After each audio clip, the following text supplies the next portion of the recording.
Et avec nous pour en parler, Serge Daniel. Bonsoir Serge.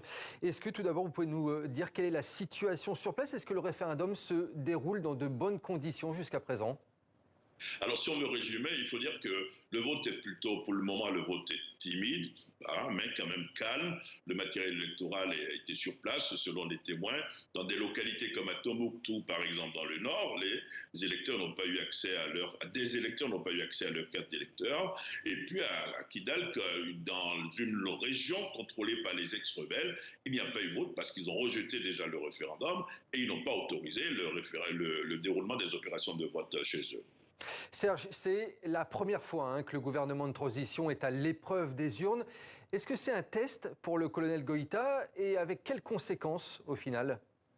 Ah oui, c'est un test, forcément, parce qu'ils sont au pouvoir, la junte est au pouvoir depuis 3 ans, donc ça peut être considéré, ce référendum peut être considéré comme un petit pas vers la sortie de la transition. Mais il va falloir regarder les choses en face, comment ça s'est passé réellement sur le plan sécuritaire, quel sera le taux de participation, et ensuite il y a un gros problème avec le caillou dans la chaussure, ce sera les groupes armés qui ont rejeté le projet de référendum, le projet de constitution.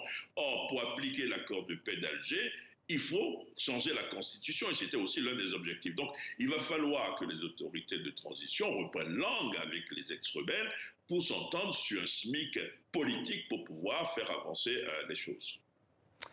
Est-ce que, selon vous, cette nouvelle constitution, selon les tendances du terrain, est-ce qu'elle a de bonnes chances d'être adoptée?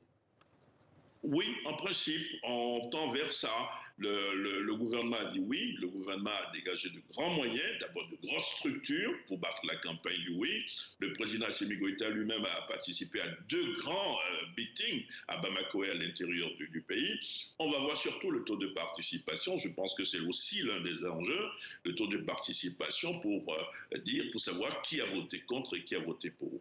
Les précisions de Serge Daniel, merci beaucoup Serge, on en reparlera bien entendu sur l'antenne de TV5 Monde dans le Journal Afrique ce soir.